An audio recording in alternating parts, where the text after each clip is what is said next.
Good afternoon, Nerd Flickers and friends. It's Tuesday. So last week I went to the Science Museum with my mom to visit the Pixar exhibit that they were premiering. Of course, you know that I love Disney and I love Pixar movies. So of course, I was beaming because I love movies, production, art, music, but above everything, I love stories.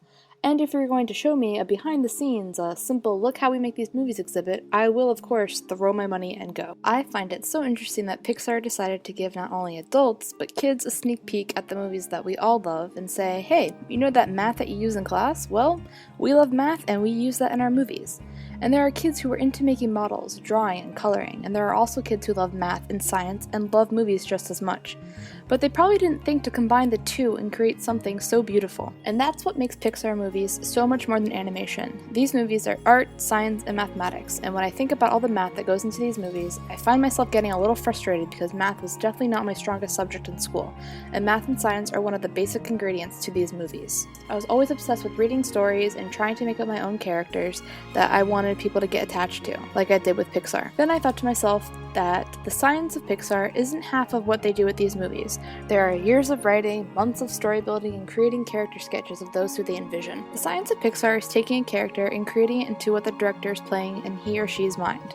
Now, I recommend to anyone that would like to visit this museum that you should visit the Science Museum as a whole first, then visit the Pixar exhibit last because you will see how outdated this place is. While everything in the building is very hands-on, Pixar is hands-on in a way that is very advanced. You can pull levers and see how they create objects, design characters, a field of grass, the ocean itself, a voice, all of this, and you had total control as to how wide you wanted a shape, how tall, how many you wanted, and add different shapes on top of that. How much color you wanted, or to add texture to it. I love that it engages with the audience by adding life-size characters that kids can take pictures with.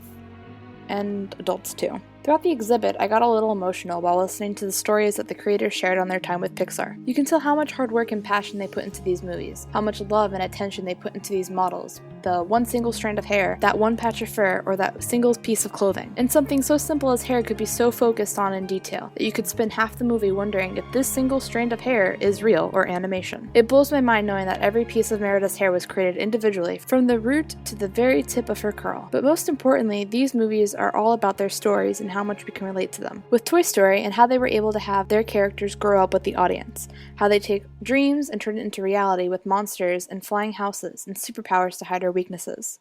Because if anything, this exhibit shows you how stories come to life and that they are more than just something on a piece of paper. I love that there is a little bit of Disney inside of Boston for the next couple of months.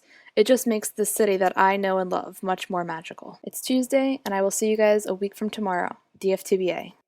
There was so many people working on it, but still.